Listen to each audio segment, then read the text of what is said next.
Hello everybody, welcome to Tuesday's video devotion, and as you know we're in Ruth. I want to read from Ruth chapter 1 starting at verse 3, and this is, I'll kind of talk as I go through this, but Elimelech died. Elimelech was the husband of Naomi, and one of the things we have to know when you see like Elimelech died, well, that means that there's a woman who's kind of left out to dry, and that means that a woman has no chance, or not very good chance of surviving or having any kind of retirement plan, because that was always based on men. But we find out she has 2 sons, and so that's a good thing. So, and Naomi left with her 2 sons, okay, so they'll take care of her in this culture. The 2 sons married Moabite women. Now, that was legal according to the Jewish laws, that a Jewish man could marry a Moabite woman, but a Moabite man could not marry a Jewish woman. So this was okay. The 2 sons married Moabite women, as long as those women were willing to become Jewish, and I assume they were. One married a woman named Orpah, not Oprah, but Orpah, O-R-P-A-H, and the other woman was named Ruth. Okay, well, there it is. That's the person that we're going to be looking at the next few days, excuse me. Ruth is not that long.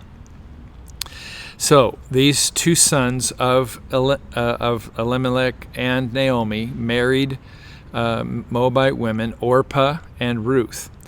But about 10 years later, so Elimelech dies 10 years ago, now it's 10 years later, both Mahlon and Chilion died.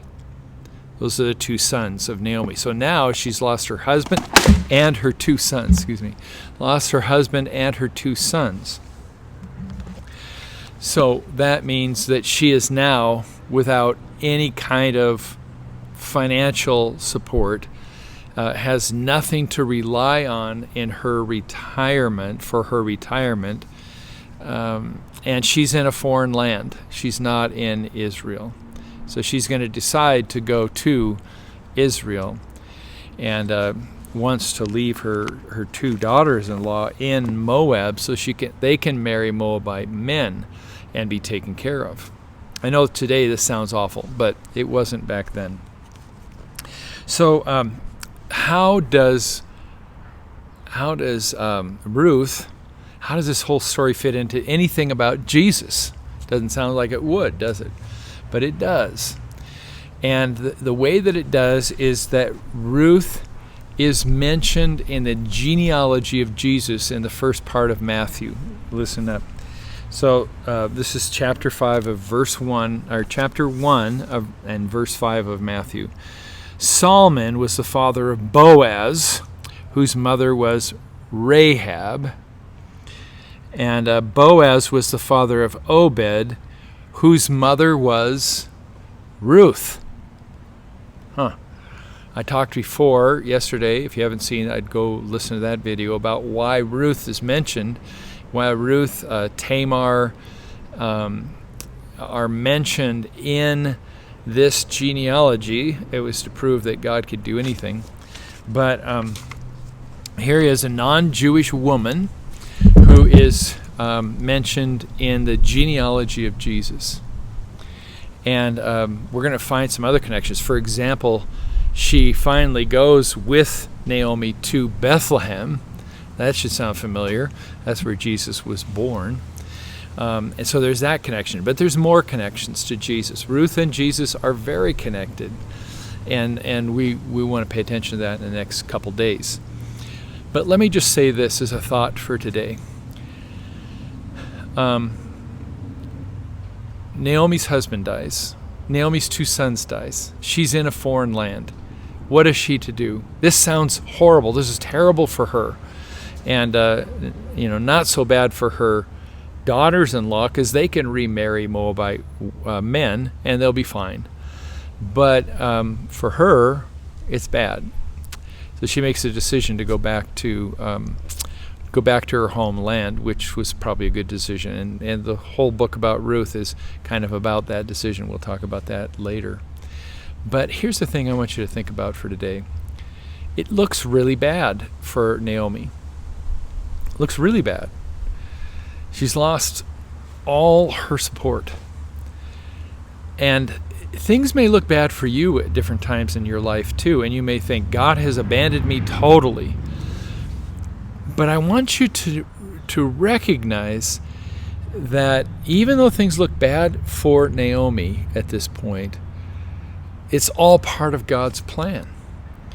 And it's part of God's plan for the Savior of the entire world.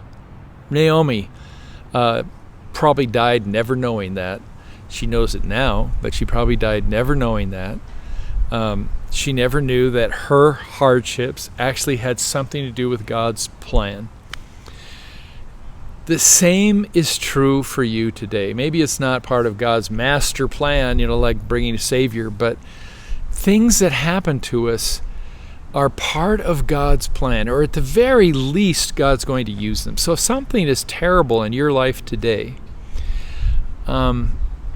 I want you to think about that in the broader sense, that while it may make no sense to you whatsoever, God is still in control, and God has a plan. It may not necessarily make your life all that much greater, but He has a plan. He's using all of this for His glory. And that gives the purpose of it gives our suffering more purpose and more value and a broader theme than just plain our suffering. We may never find out. Maybe Naomi never found out, why this had happened to her and why she was in the mess she was in. But there was a purpose. And there's a purpose for everything that happens in your life as well. And a reason. And we may not know it. We have to trust God for that. But God is the one who is in charge and in control of our lives, and will use, at the very least, God will use what happens in our lives for the glory of God and for our purposes as well. I hope you have a good day. God bless, and we'll be looking at Ruth a little more in the next few days. Take care.